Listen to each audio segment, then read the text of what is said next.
Welcome back to digital टेकी, जिसमें हम करते हैं सीधी बात, नो बकवास। तो यार आज हम बात करेंगे कि आपका व्हाट्सएप चैट्स और आप जो व्हाट्सएप पे इतने सारे डेटा, चाहे वो इमेजेस हो, चाहे वो चैट हो, चाहे वो आपका फाइल्स हो, जो इतने सारी चीज़ शेयर करते हो, क्या वो सिक्योर है या फिर नहीं है। अभी जो रिसेंटली मामला चल रहा है, आपके बहुत सारा बॉलीवुड के ड्रग्स चैट लीक हुआ है, उसके बाद रिया चक्रवर्ती का चैट लीक हुआ है और भी बहुत सारा चैट लीक हुआ है। तो लीक हुआ कैसे? क्योंकि व्हाट्सएप का तो कहना है कि हमारा जो चैट है वो एंड टू एंड एनक्रिप्टेड है। फिर ये लीक कैसे हुआ है? अब जिनको ये नहीं पता, एंड टू एंड एनक्रिप्टेड का मतलब ये होता है कि आपका जो चैट है वो यूनिक कोड के थ्रू से ट्रांसफ़र होता है। थोड़ा सा स्पेसिफिक होता है। सपोज़ मुझे आपको हाई बोलना है, तो मैं इंस्टेड ऑफ हाई मैं आपको भेजूंगा हाई, लेकिन व्हाट्सएप क्या करेगा, उस एग्जाम्पल लेते हैं कि एच को 1 में चेंज कर दिया और आई को @ में चेंज कर दिया। अब इस जो चेंज किया है एच को 1 से और इसको @ से, ये चीज़ आपको तब समझ आएगा जब आपको ये पूरा प्रोसेस पता होगा कि एच को किससे चेंज किया और आई को किससे चेंज किया। ये जो प्रोसेस है ना, ये कोड पता होगा ना, इसी चीज़ को कहते हैं हम डिक्रिप्शन कोड। सो बेसिकली एक फॉर्म होता है जहाँ पे हम यूनिक कोड के थ्रू से एनक्रिप्ट करते हैं। रिसीवर जब उसको रिसीव करता है तो उसको फिर वही कोड के थ्रू से डिक्रिप्ट करना पड़ता है। बट आप इतना दिमाग मत लगाओ, व्हाट्सएप में ये ऑटोमेटेड है, आप इसको चेंज भी नहीं कर सकते और ना ही आप इसमें कुछ कर सकते हो। लेकिन क्वेश्चन ये आता है फिर से वहीं पे कि इतना अगर इनक्रिप्टेड डिक्रिप्टेड है तो फिर व्हाट्सएप चैट इतना लीक क्यों हो रहा है? गवर्नमेंट एजेंसी को ऐसे चैट कहाँ से मिल जाता है? और क्या आपका डेटा सिक्योर है? तो जवाब है नहीं। अब पूछो कैसे? सो बेसिकली जो व्हाट्सएप का इनक्रिप्टेड डिक्रिप्टेड फॉर्म है, इसमें कोई प्रॉब्लम नहीं है। व्हाट्सएप के थ्रू से आपका डेटा बिल्कुल सिक्योर है 110%।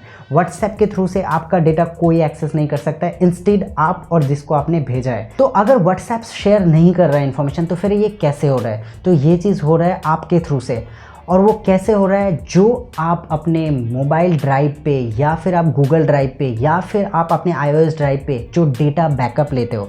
आपको याद है जब आप नॉर्मली व्हाट्सएप ओपन करते हो, आपके पास एक नोटिफिकेशन आता है, do you want to save it as a backup, do you want to have a backup of your chat. उसका मतलब ये होता है कि आपने जितने चैट किया, क्या वो एक कॉपी बना के कहीं रखना चाहते हो? आप करते हो येस। आइदर आप उसमें फ़ोन ड्राइव सेलेक्ट करते हो या फिर गूगल ड्राइव सेलेक्ट करते हो। उसका मतलब है आप अपना चैट का एक बैकअप रख रहे हो। कल को अगर आपका गूगल ड्राइव कोई भी एक्सेस करता है, सपोज़ मैं एक्सेस कर लेता हूँ आपका गूगल ड्राइव, क्या मुझे वो चैट नहीं मिलेगा? ऑब्वियसली मिलेगा। और गवर्नमेंट एजेंसी को इसका पूरा ऑथेंटिकेशन या पूरा आप कह लो हक है कि वो आपका मोबाइल इमेजिंग क्लोन बना सकता है। उनके पास एप्लीकेशंस होते हैं जिससे क्या होता है कि आपका जहाँ एक्सेस है, गूगल ड्राइव से लेके हर चीज़ एक्सेस कर सकता है। और यहीं से हमारा डेटा लीक हुआ है, चाहे वो आपका कोई भी चीज़ हो, गूगल ड्राइव हो या फिर कोई भी और iOS ड्राइव हो। अब आपका क्वेश्चन ये आता है कि अगर ये लीक हो रहा है तो आपको क्या करना चाहिए? आपका डेटा कैसे सिक्योर होगा? 3 या 4 पॉइंट से आप अपना डेटा हमेशा सिक्योर कर सकते हो।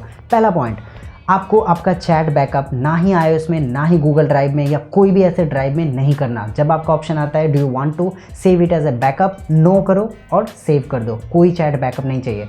अगर आपका बहुत ही ज़रूरी है, सपोज आपको बैकअप लेना ही लेना है, तो उस कंडीशन में आप बैकअप को टाइमली डिलीट कर दिया करो। सपोज 7 दिन के बाद आप उसको डिलीट कर दिया करो। सेकंड ऑप्शन, आप अपना बैकअप मोबाइल फ़ोन पे कभी सेव मत करना, क्योंकि अगर मोबाइल फ़ोन पे सेव करते हो तो वो तो एक मेमोरी में सेव होता है, आपका वो कैसे भी एक्सेस हो सकता है। आपका मोबाइल फ़ोन हैक होता है तो भी एक्सेस होता है, कोई और मोबाइल यूज़ कर रहा है तो भी ले सकता है। 1000 तरीके हैं, मतलब वो तो खुद ही आप समझ लो कि वो तो बिल्कुल ही अनसिक्योर है। तो वो चीज़ नहीं करना है। थर्ड पॉइंट जो कि बहुत इंपॉर्टेंट है, आपको आपका लैपटॉप में बैकअप नहीं रखना है। और स्पेशली अगर लैपटॉप में आप रखते भी हो तो फिर पेन ड्राइव डाल के उसको इधर उधर ट्रांसफ़र मत करना, क्योंकि पेन ड्राइव में मोस्ट ऑफ द टाइम आपके वैसे ही वायरसेस होते हैं। और लास्ट सबसे इंपॉर्टेंट, जो आप व्हाट्सएप पे पिन यूज़ करते हो, जब आप ओपन करते हो व्हाट्सएप पे कोई पिन यूज़ करते हो या थंब इंप्रेशन यूज़ करते हो, अपना पिन सेम मत रखना सोशल मीडिया साइट से। एग्जाम्पल, आपका व्हाट्सएप का पिन है 1234, तो सोशल मीडिया में, फेसबुक में, इंस्टाग्राम पे आप वो 1234 पासवर्ड नहीं यूज़ करना, कुछ और यूज़ करना। So basically different strong password use करना, सेम मत यूज़ करना। तो ये 4 चीज़ आप ज़रूर करो सो दैट आपका चैट आपके पास ही है। ये था मेरा वीडियो। उम्मीद करता हूँ आपको वीडियो पसंद आया। तो अगर आपको पसंद आया तो वीडियो को लाइक कर देना, और अगर आप चैनल पे न्यू हो तो सब्सक्राइब कर देना, क्योंकि मैं ऐसे बहुत कंटेंट बनाता हूँ जिससे आपको बहुत फ़ायदा होता है। तो मैं मिलता हूँ आपको नेक्स्ट वीडियो में। टिल देन बी हैप्पी और चैनल को सब्सक्राइब कर दो यार।